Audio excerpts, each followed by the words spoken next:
Shalom, selamat pagi jemaat Tuhan. Pada pagi hari ini kita persiapkan diri kita untuk masuk dalam persekutuan ibadah. Bersama-sama jemaat Tuhan, saya mengajak kita membuka Alkitab kita di dalam Yeremia pasal 17. Yeremia pasal 17 ayat 5 sampai dengan ayat 8. Adalah pembacaan kita pada pagi hari ini.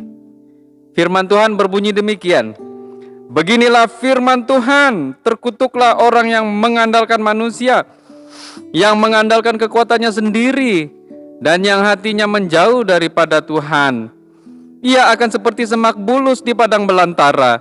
Ia tidak akan mengalami datangnya keadaan baik. Ia akan tinggal di tanah angus, di padang gurun, di negeri padang asin yang tidak berpenduduk. Diberkatilah orang yang mengandalkan Tuhan, yang menaruh harapannya pada Tuhan. Ia akan seperti pohon yang ditanam di tepi air, yang merambatkan akar-akarnya ke tepi batang air, dan yang tidak mengalami datangnya panas terik, yang daunnya tetap hijau, yang tidak khawatir dalam tahun kering, dan yang tidak berhenti menghasilkan buah. Jemaat Tuhan, bersama-sama kita akan mengucapkan pengakuan iman rasuli. Saya persilakan kita semua untuk berdiri. Dimulai dengan, aku percaya kepada Allah Bapa yang Maha Kuasa, pencipta langit dan bumi, dan kepada Yesus Kristus anaknya yang tunggal, Tuhan kita, yang dikandung daripada Roh Kudus, lahir dari anak darah Maria, yang menderita di bawah pemerintahan Pontius Pilatus, disalibkan, mati dan dikuburkan, turun ke dalam kerajaan maut. Pada hari yang ketiga, bangkit pula dari antara orang mati, naik ke surga, duduk di sebelah kanan Allah, Bapa yang Maha Kuasa, dan akan datang dari sana untuk menghakimi orang yang hidup dan yang mati. Aku percaya kepada Roh Kudus, gereja yang kudus dan persekutuan orang kudus, pengampunan dosa, kebangkitan tubuh, dan hidup yang kekal. Jemaat Tuhan, mari kita berdoa. Tuhan Yesus, kami akan memulai ibadah ini. Berkati kami sekalian ya Tuhan. Demikian juga pelayan-pelayan-Mu yang telah Engkau persiapkan. Jemaat Tuhan, Tuhan memberkati senantiasa dengan limpah-limpah berkat-Mu. Bahwa Tuhan memelihara kami sepanjang minggu ini. Dan pada pagi hari ini kami bersekutu untuk memuji dan memuliakan nama Tuhan. Di dalam nama Bapa, Putra dan Roh Kudus kami buka ibadah ini. Haleluya. Amin. Jemaat Tuhan, mari kita memuji dan memuliakan nama Tuhan. Kita juga akan disirami dengan kebenaran firman Tuhan yang disampaikan oleh hambanya Bapak Gembala.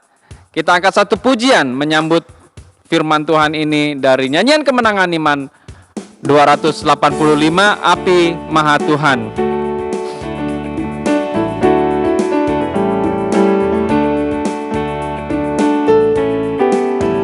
Ya Yesus terang dan kuatku, berikanlah apimu, baik masuk dalam hatiku.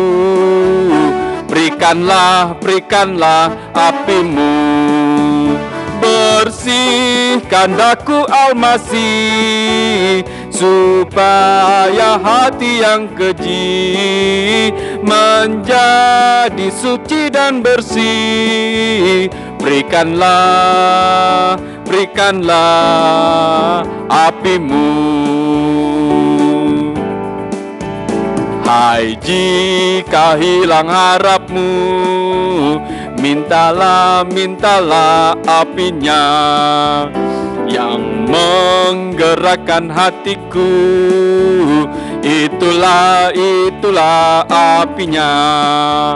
Saudara biar bangunlah, sebagaimana darahnya menyucikan, begitulah ia beri apinya. Tak jadi barang kerjanya kalau tak apinya. Segala barang yang fana dimenang apinya. Dan jangan barang yang lekas, binasa hanya perak mas. Kau pakai agar jadi keras, terkena apinya.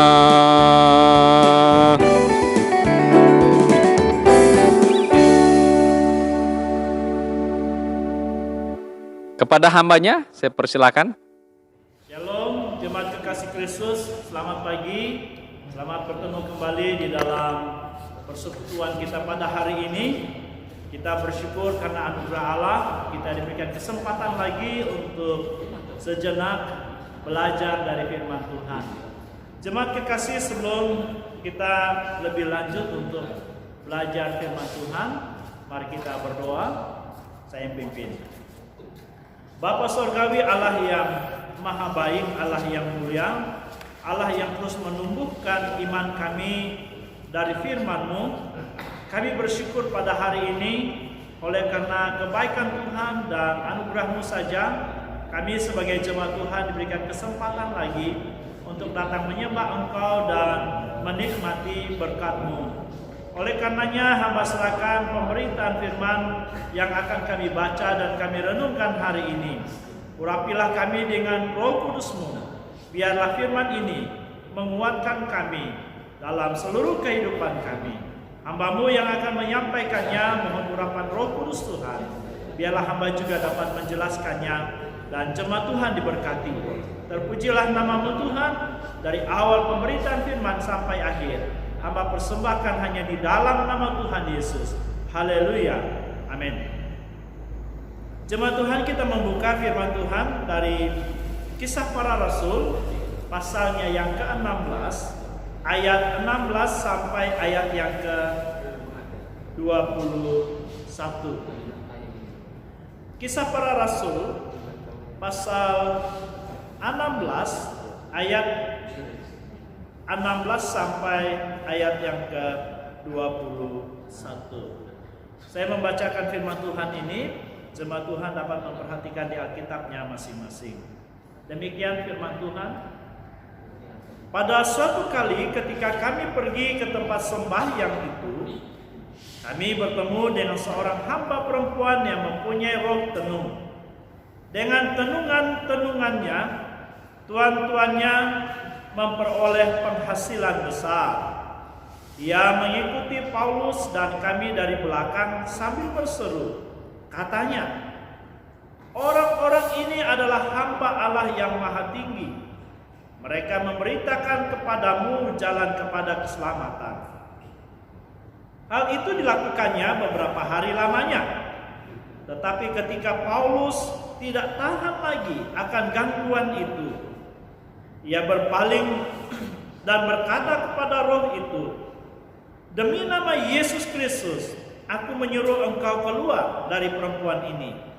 Seketika itu juga keluarlah roh itu. Ketika tuan-tuan perempuan itu melihat bahwa harapan mereka akan mendapat penghasilan lenyap, mereka menangkap Paulus dan Silas, lalu menyeret mereka ke pasar untuk menghadap penguasa.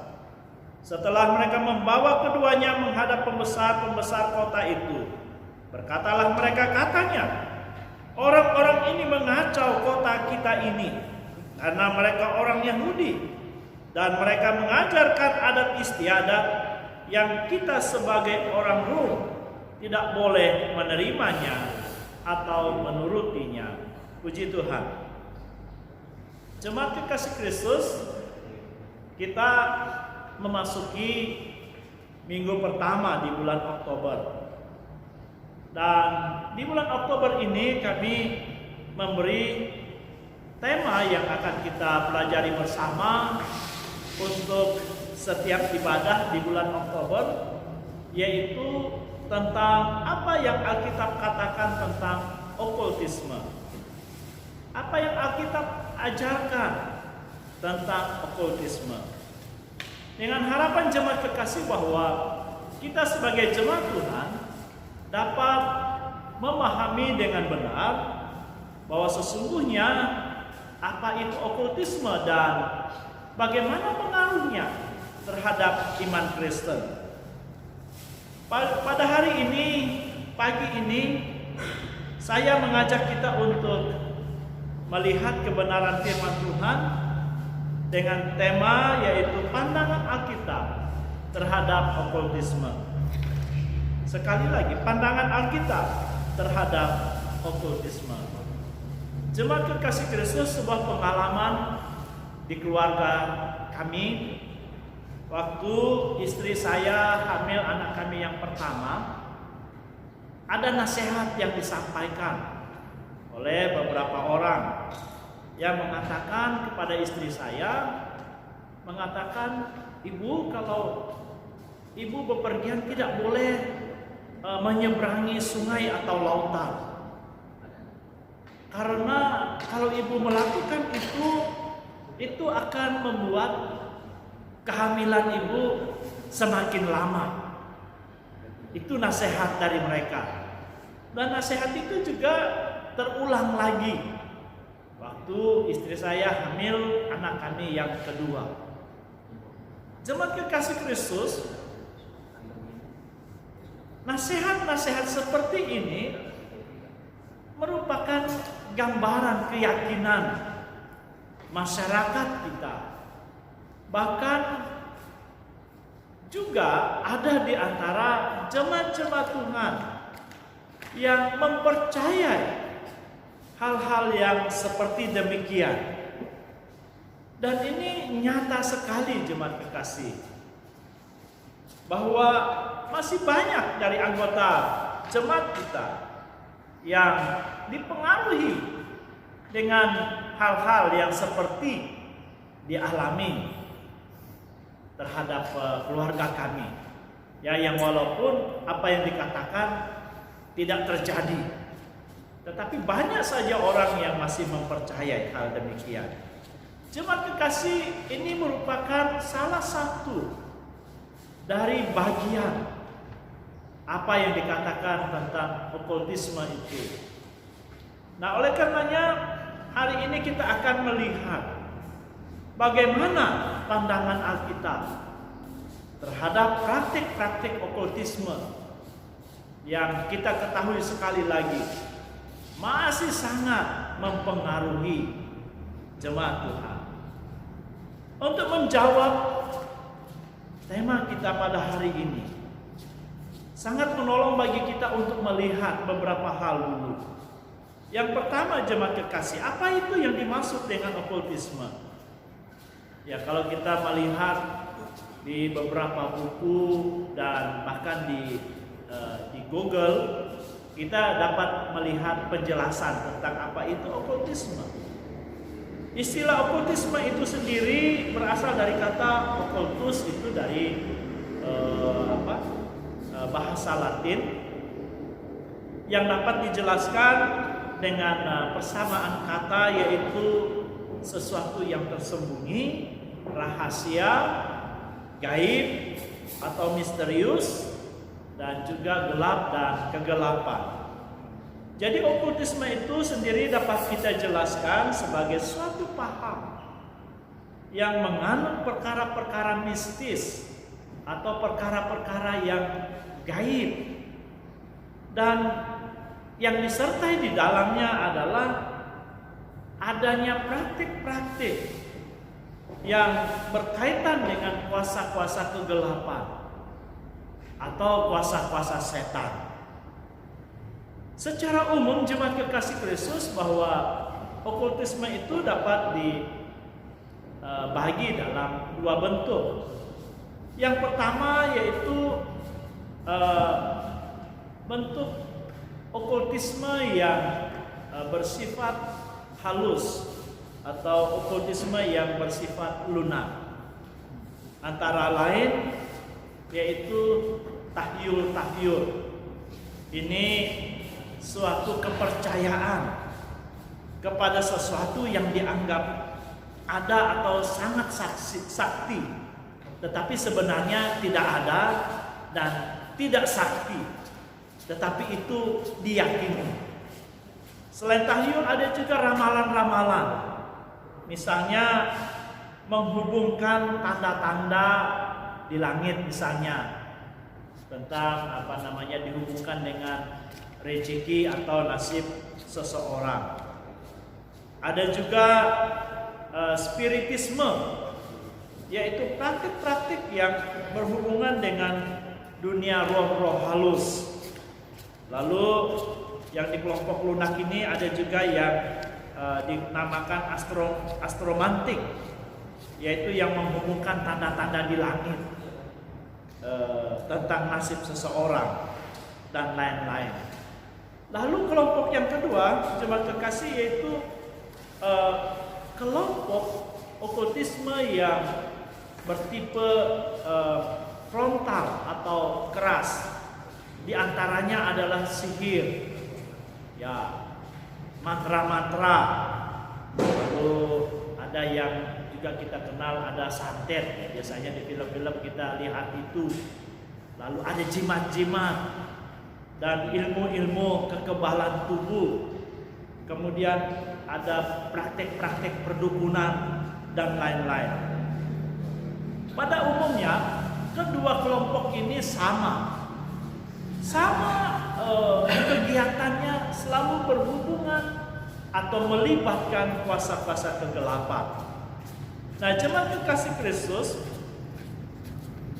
praktik okultisme ini juga banyak mempengaruhi jemaat-jemaat Tuhan.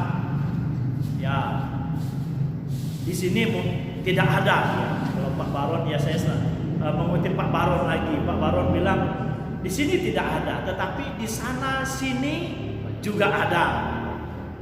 Ya, kita harap tidak ada lah di sini. Ada banyak praktik okultisme itu yang terjadi. Saya dalam kesempatan ini lebih menyampaikan tentang yang hubungannya dengan tahyul-tahyul. Itu yang masih kelihatan sekali ada di antara jemaat-jemaat Tuhan. Contohnya adalah dalam menentukan hari-hari tertentu yang dianggap baik untuk sesuatu kegiatan. Misalnya menentukan, hari ini lebih tepat, ini hari yang membawa keberuntungan kalau melaksanakan pernikahan misalnya. Lalu menentukan hari ini, hari A itu lebih baik untuk kalau mau mendirikan rumah, atau mungkin mendirikan rumah walet misalnya. Dan masih banyak orang yang menganggap bahwa masih ada hari-hari yang baik, ada hari-hari yang membawa ketidakberuntungan kalau melakukan sesuatu. Lalu ada juga keyakinan tentang angka-angka yang baik dan angka-angka yang jahat. Di beberapa negara ini sangat jelas sekali. Orang Cina menganggap angka 4 itu adalah angka yang tidak baik, dia katakan angka sial.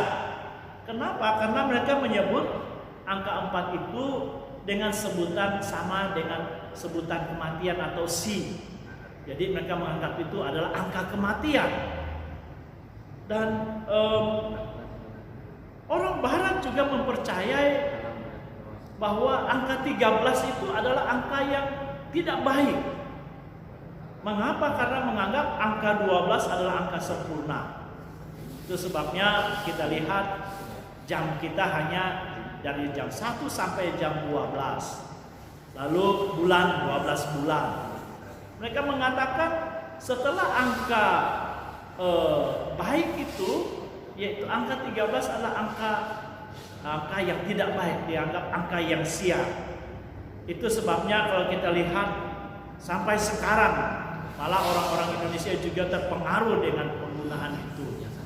Di hotel-hotel kita jarang sekali menjumpai nomor kamar yang angka 13. Lalu di kapal-kapal juga, di ruangan-ruangan kapal, banyak yang tidak mau menggunakan angka 13. Bahkan lebih bahaya lagi, ada yang tidak mau menggunakan angka 13 di nomor-nomor rumah. Ini pengaruh yang masih ada. Bahkan dikatakan celaka 13. Orang Indonesia juga ikut-ikut dengan kondisi itu. Ini adalah pengaruh. Sebenarnya praktik okultisme meyakini sesuatu dikatakan tidak baik, lalu dihubungkan di dalam kehidupan. Ini adalah sebenarnya Bapak Ibu jemaat kekasih, masih ada pengaruh dari hal-hal tahyul yang mempengaruhi kita, gereja Tuhan. Kalau kita lihat di dalam Alkitab, Tuhan mengatakan segala sesuatunya baik. Memang ada angka-angka yang bagi Tuhan itu seringkali muncul di dalam Alkitab. Tetapi bukan berarti bahwa yang lain itu tidak baik. Semuanya baik. Allah mengatakan semua yang Ia buat adalah baik. Hanya yang tidak baik adalah dosa atau perlawanan kepada Tuhan. Lalu ada juga pengaruh tahayul di dalam gereja-gereja Tuhan, yaitu menentukan nasib atau rezeki seseorang berdasarkan garis tangan. Ya, melihat garis tangan, oh kamu nanti rezekinya banyak. Lalu ada yang berkata, oh kalau melihat garis tanganmu, oh kamu ini pasti nanti mempunyai istri 4. Nah, sehingga karena mendengar itu berusahalah mau jadi memiliki istri 4. Banyak orang dipengaruhi demikian. Sesungguhnya ya garis tangan itu ya memang Tuhan buat, bukan untuk menentukan nasib. Sekali lagi nasib seseorang, apa yang ada yang akan terjadi dalam kehidupan seseorang itu adalah oleh karena anugerah Allah semua, bukan karena garis tangan. Masih mempengaruhi banyak jemaat. Ada juga praktik tahyul ini jemaat kekasih, melindungi diri dengan dengan benda-benda tertentu. Contoh, waktu kami melayani di sebuah tempat, ada seorang ibu yang mau melahirkan. Saya dan istri dipanggil untuk mendoakan ibu ini.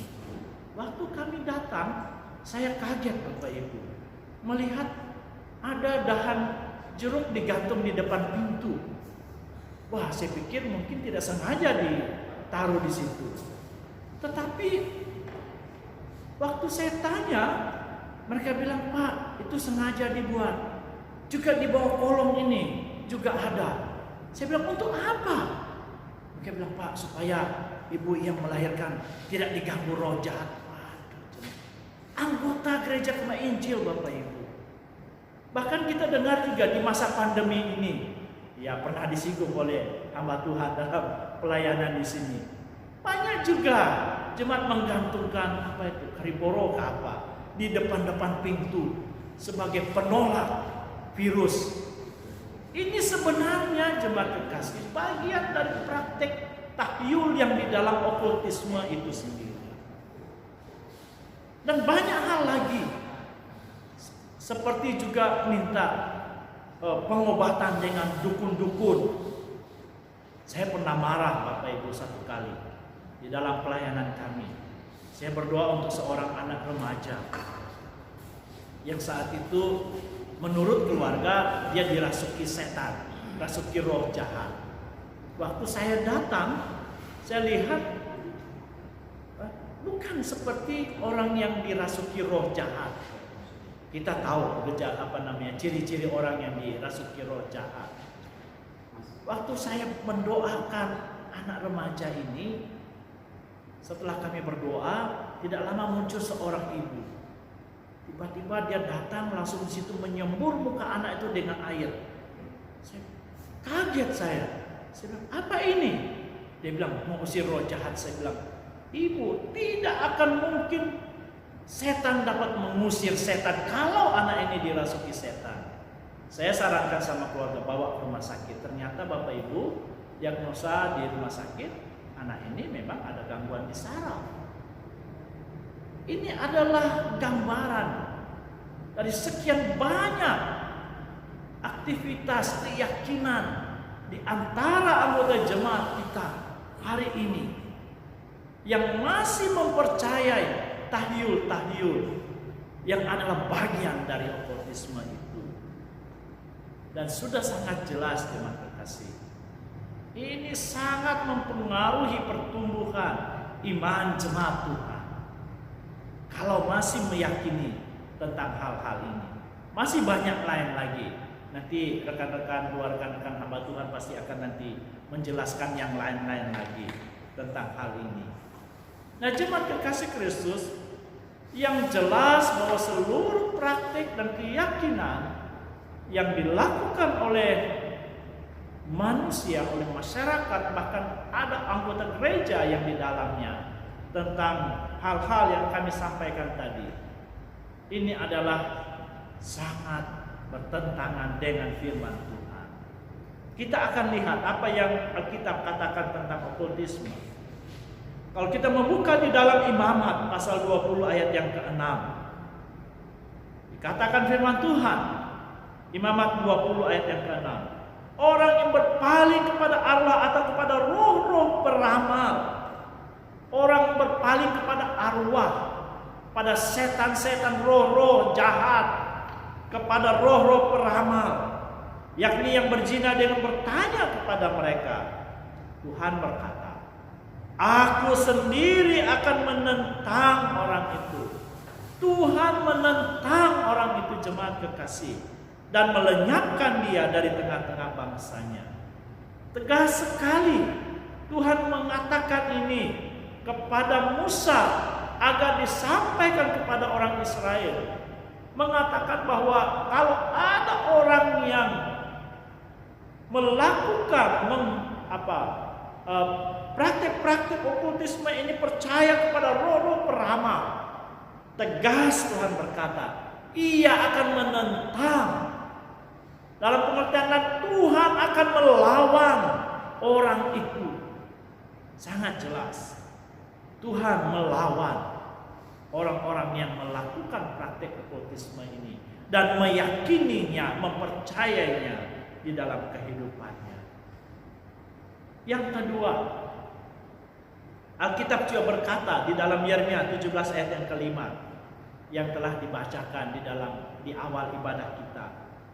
Dikatakan bahwa terkutuklah orang yang mengandalkan manusia, yang mengandalkan kekuatannya sendiri, dan yang hatinya menjauh dari Tuhan.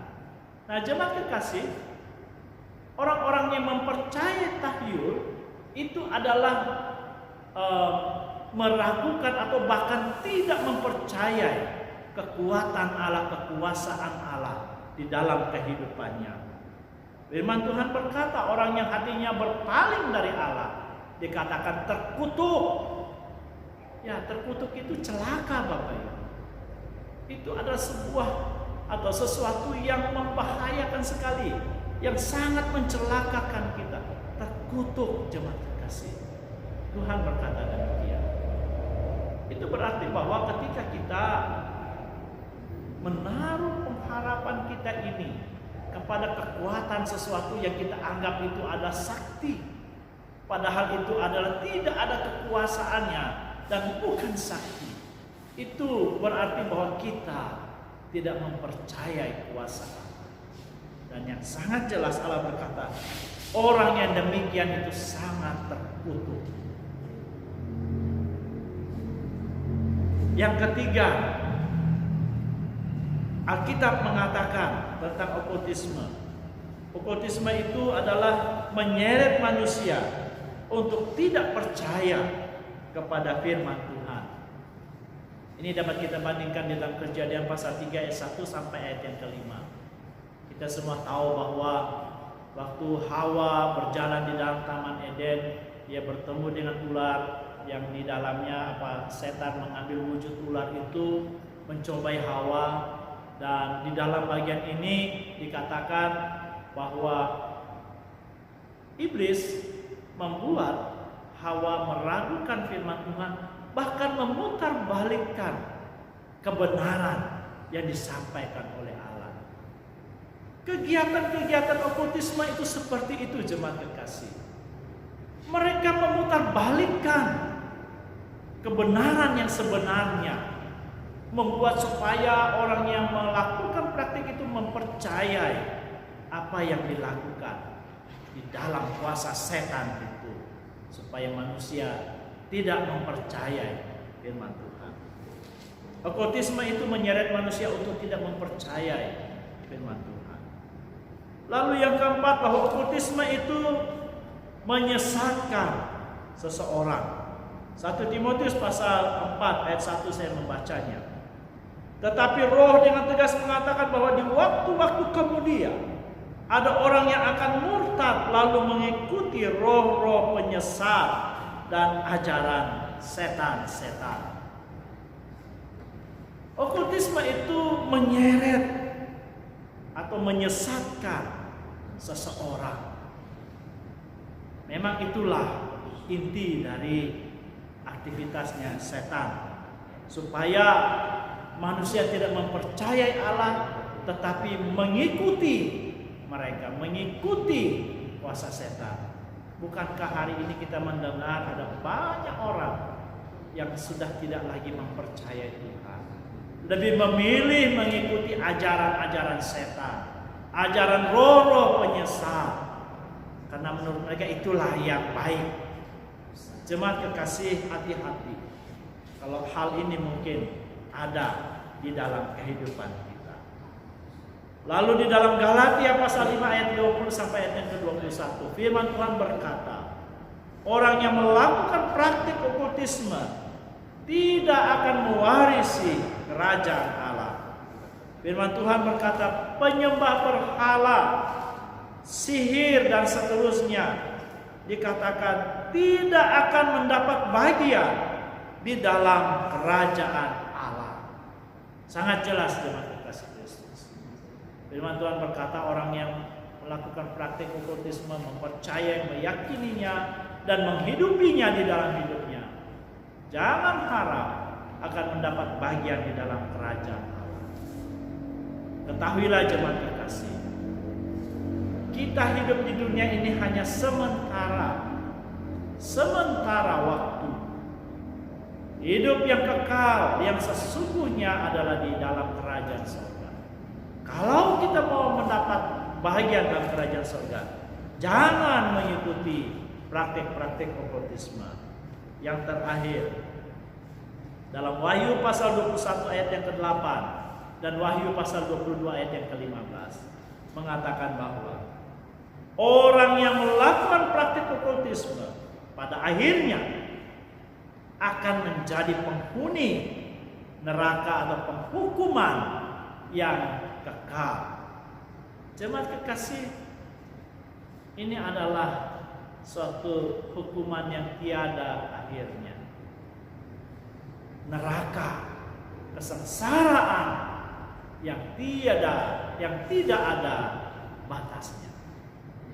Itu adalah tempat bagi salah satu, yaitu mereka yang melakukan praktik-praktik okultisme, percaya kepada tahyul-tahyul, meyakini kepada tahyul-tahyul. Oleh karenanya jemaat kekasih Kristus, Tuhan sangat menentang orang yang terlibat di dalam praktik okultisme ini. Dan firman Tuhan berkata, akhirnya tempat mereka adalah di neraka. Praktik okultisme adalah suatu keyakinan yang sangat bertentangan dengan firman Tuhan. Jelas sekali, Tuhan tidak mengkehendakinya. Tuhan tidak ingin kita ini mempercayai hal lain selain daripada Allah kita. Sebab Tuhan sangat jelas mengatakan di dalam 10 hukum, tidak boleh ada Allah lain di hadapannya yang kepadanya engkau menyembah. Artinya menyembah itu yang kepadanya kita yakini, percayai dan ikuti, selain hanya kepada Allah kita, yaitu Yesus Kristus. Karenanya jemaat kekasih, ketika mungkin kita ada di dalam kepercayaan seperti ini. Setelah kita belajar dari firman Tuhan, mari kita insaf daripadanya, sadar, bertobat, agar kita mendapat bagian di dalam kerajaan surga. Demikianlah firman Tuhan hari ini.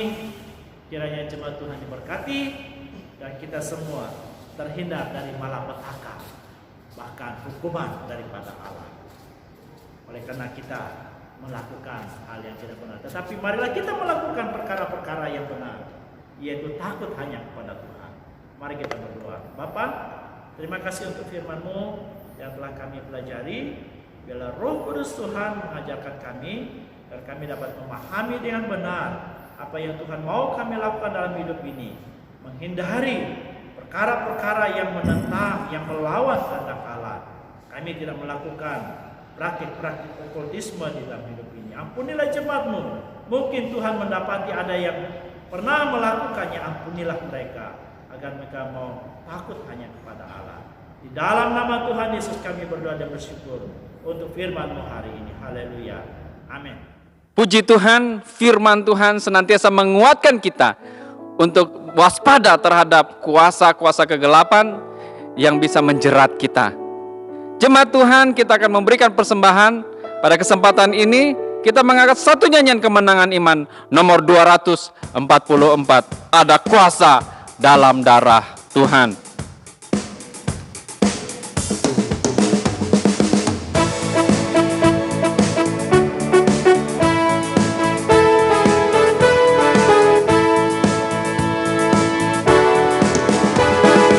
Jika kau mau masuk kebebasan, ada kuasanya darah Tuhan.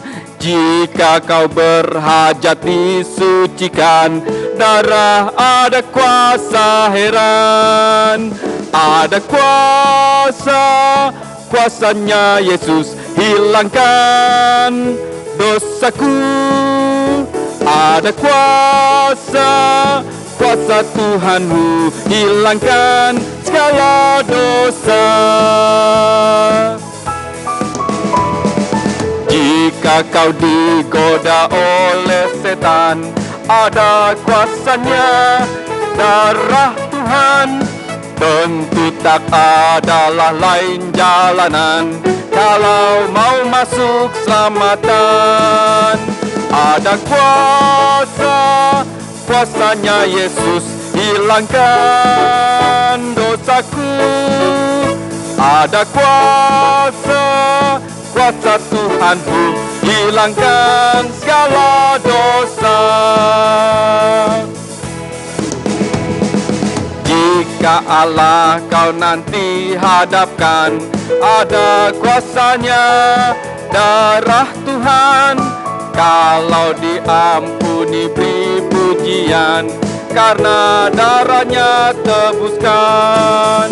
Ada kuasa, kuasanya Yesus hilangkan dosaku. Ada kuasa, kuasa Tuhanku hilangkan segala dosa. Bersaksi dengan iman yang berani, ada kuasanya darah Tuhan. Berilah kabar itu dengan bukti, darah Al-Masih selamatkan. Ada kuasa, kuasanya Yesus hilangkan dosaku. Ada kuasa, kuasa Tuhanku hilangkan segala dosa.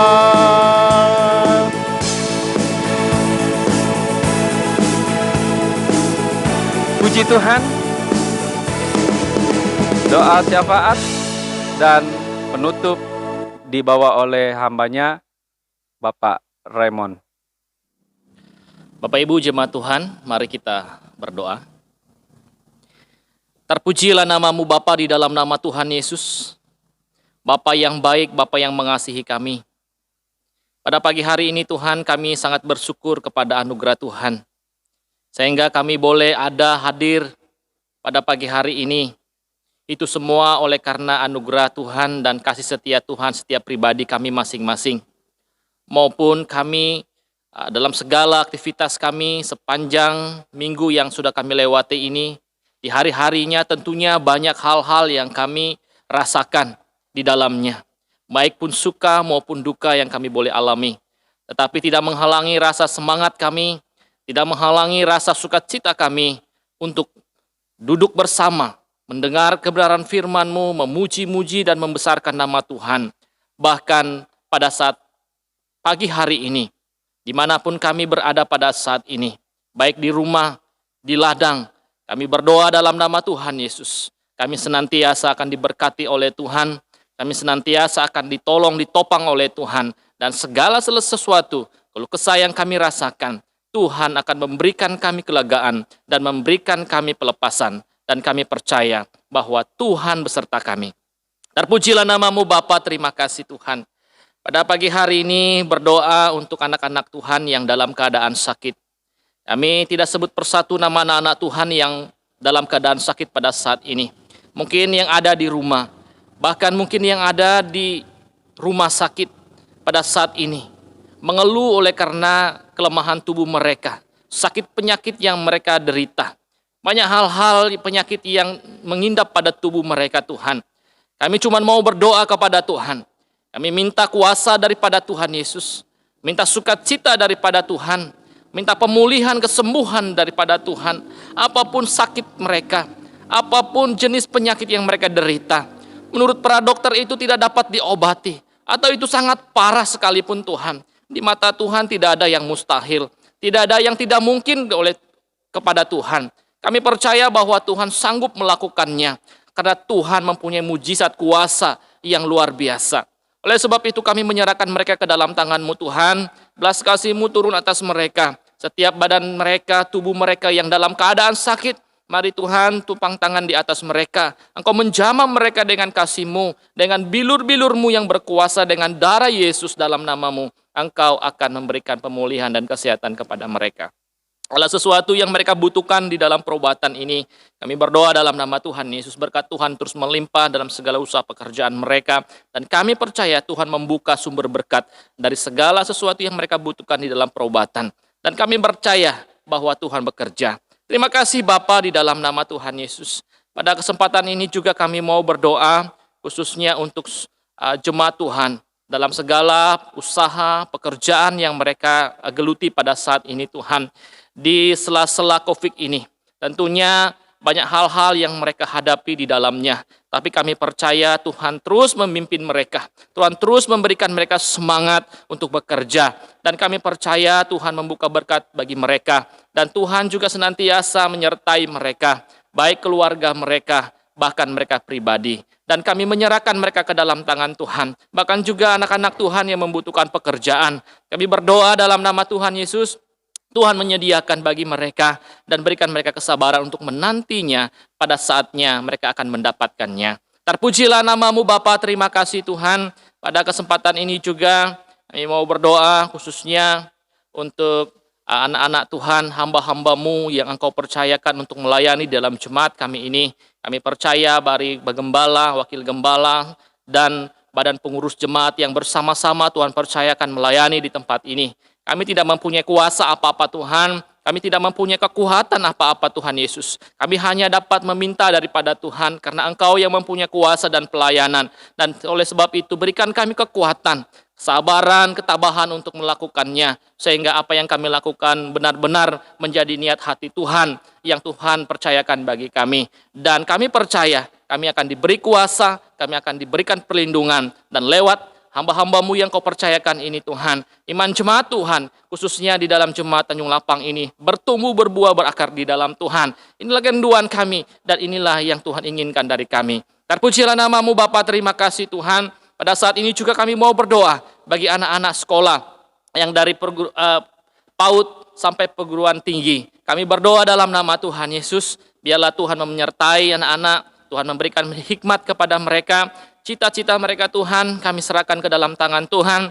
Senantiasa Tuhan memberikan yang terbaik bagi anak-anak kami. Bahkan anak-anak kami yang kuliah di kota, yang jauh dari pantauan orang tua. Kami berdoa keberadaan mereka pada saat ini dan kami tidak tahu apa yang menjadi keluh kesah mereka. Tapi Tuhan kami, Tuhan yang kuasa, sanggup melihat keberadaan mereka. Tolong mereka Tuhan, apa yang mereka butuhkan, apa yang mereka pakai, apa yang mereka makan, apa yang mereka minum, apa yang mereka butuhkan di dalam perkuliahan mereka. Mari Tuhan cukupkan bagi mereka Tuhan. Dan Tuhan melindungi mereka, iman mereka, masa muda mereka dalam nama Tuhan Yesus.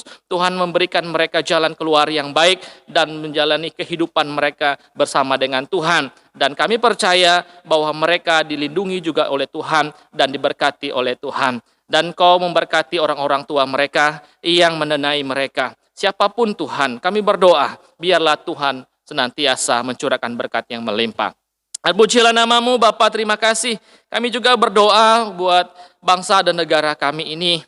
Dan kami percaya bahwa Tuhan memberkati presiden kami, bahkan seluruh kabinetnya. Kami menyerahkan ke dalam tangan Tuhan. Tentunya banyak beban yang mereka alami di tahun-tahun ini. Tapi kami percaya ada Allah, kami yang kuasa. Kami terus mendoakan mereka, memberikan mereka ke dalam tangan Tuhan. Sehingga mereka diberi kuasa, diberi kebebasan untuk mengatur bangsa dan negara ini Tuhan. Supaya negara kami ini tentram, damai, dan kami pun boleh merasakan sukacita di dalamnya. Bahkan juga kami berdoa untuk Kabupaten Malinau ini, Tuhan menyertai kami, Tuhan melindungi kami, bahkan dari COVID Corona ini Tuhan, kami berdoa untuk kabupaten ini, biarlah Tuhan terus melindungi kami, berikan kami kekuatan itu, dan jauhkan kami dari terjangkit dari virus ini, sehingga kami tidak kena olehnya, dan kami boleh dapat kekuatan dan perlindungan daripada Tuhan. Dan kami berdoa menyerahkannya ke dalam tangan-Mu ya Tuhan. Terpujilah nama-Mu Bapa, terima kasih Yesus. Pastan ini juga kami berdoa untuk anak-anak Tuhan yang telah berulang tahun pada saat ini, kami menyerahkan mereka ke dalam tangan Tuhan. Usia yang Tuhan tambahkan bagi mereka, anugerah yang sangat besar yang Tuhan berikan kepada mereka. Semakin bertambah usia mereka, semakin bertambah juga pengalaman hidup dan kedewasaan kepada mereka. Terutama baik kehidupan ini maupun iman mereka kepada Tuhan. Bahkan juga yang berulang tahun pernikahan mereka. Dan kami berdoa, roda-roda kepemerintahan di dalam rumah tangga mereka, bahtera rumah tangga mereka, Tuhan senantiasa ada bersama dengan mereka, hadir di tengah-tengah keluarga mereka, berikan sukacita, berikan damai sejahtera untuk menjalani kehidupan rumah tangga, dan kami percaya mereka akan menikmatinya dengan sukacita karena Tuhan telah memberkati mereka. Terpujilah Engkau Tuhan, terima kasih. Pada kesempatan ini juga kami berdoa buat jemaat Tuhan yang telah memberikan persembahan mereka, bahkan memberikan ucapan syukur dan memberikan persembahan-persembahan yang lainnya di hadapan Tuhan sebagai wujud syukur mereka ke hadirat Tuhan. Kami berdoa dalam nama Tuhan Yesus, biarlah Tuhan melihat hati mereka yang telah memberi di hadapan Tuhan. Dan kami percaya Tuhan telah melihatnya dan Tuhan telah mengetahui apa yang menjadi kerinduan mereka bersama dengan Tuhan. Kami berdoa dalam nama Tuhan Yesus. Tuhan akan senantiasa memberkati mereka dalam segala pekerjaan, dalam segala usaha mereka, ya baik kebun, beladang, maupun peternak, maupun pembisnis yang berkenan di hadapan Tuhan, rumah walet yang mereka rintis pada saat ini dalam nama Tuhan Yesus. Tuhan menyertai mereka, Tuhan akan memberkati mereka, dan kami percaya berkat Tuhan melimpah dalam kehidupan mereka, karena mereka percaya bahwa mereka akan mendapatkan sesuatu daripada Tuhan lewat dari apa yang mereka berikan di hadapan Tuhan dengan sukacita, dan dengan sukacita pula Tuhan memberkati mereka dengan limpahnya, mengalir seperti air yang mengalir dalam kehidupan keluarga dan pekerjaan mereka. Tuhan terus berikan kepada mereka. Terpujilah nama-Mu Bapa, terima kasih Tuhan. Tidak banyak hal yang kami mau ucapkan di hadapan Tuhan pada saat pagi hari ini. Tapi Tuhan mengetahui apa yang menjadi kebutuhan kami. Tuhan mengetahui apa yang menjadi rancangan kami Tuhan. Setiap rancangan jemaat Tuhan kami letakkan ke dalam tangan kuasa anugerah Tuhan. Sehingga setiap rancangan ini menjadi rancangan-rancangan yang indah, yang baik, yang boleh kami nikmati bersama-sama. Terpujilah nama-Mu Bapa, terima kasih Tuhan. Tuhan, kami berdoa terima kasih. Kami telah melakukan persekutuan ibadah ini dari awal, pertengahan, hingga sampai pada saat ini kami mengakhirinya. Kami boleh dapat kekuatan, dapat kesehatan daripada Tuhan. Kami boleh dapat iman yang teguh, yang sudah disampaikan bagi kami, yang apa yang menjadi mutrat di hadapan Tuhan, bahwa hidup ini hanya untuk takwa, percaya kepada Engkau saja, dan kepada hal-hal yang lain, kepada kuasa-kuasa kegelapan, kami tidak akan pernah mau percaya kepada mereka. Inilah yang diajar bagi kami sebagai hamba-hambamu, sebagai anak-anak Tuhan yang percaya kepadamu, sehingga kami taat hanya takluk kepada Tuhan saja. Dan oleh sebab itu Tuhan, kami berdoa seluruh jemaat Tuhan yang telah menerima kebenaran firman Tuhan ini akan melakukannya, akan menyerahkan hidup mereka ke dalam tangan Tuhan. Hanya ketergantungan hidup mereka hanya kepada Engkau saja. Karena Engkau adalah Allah yang bukan Allah yang mempunyai kuasa, tetapi Engkau Allah yang maha kuasa dari segala kuasa yang ada di muka bumi ini. Karena Engkau adalah Allah kuasa dari kalik langit dan bumi. Terpujilah namamu Bapa, terima kasih Tuhan. Saudara-saudaraku jemaat Tuhan yang dikasih oleh Tuhan, jika pada pagi hari ini kita mendengarkan baik-baik dari kebenaran firman Tuhan, dan kita mendengar suara Tuhan dalam kehidupan kita dan menerima Dia sebagai juru selamat kita yang hidup, maka kita akan diselamatkan oleh Tuhan. Ya Bapa, Engkau akan memberkati seluruh jemaat Tuhan, dan kami percaya dalam segala apa yang mereka lakukan di dalam kehidupan mereka. Kami percaya bahwa Tuhan senantiasa mengaruniakan segala yang terbaik bagi jemaat-Mu, dan kami berdoa dan menyerahkannya di hadapan Tuhan dalam nama Allah Bapa, Putra, dan Roh Kudus.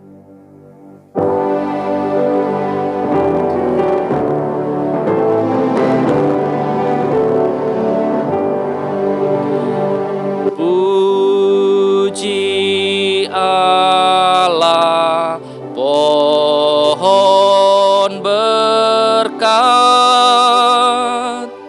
Puji Dia segenap bumi.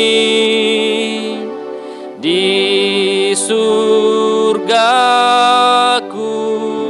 memuji-Hu. Bapa, Anak, dan Roh Kudus. Amin.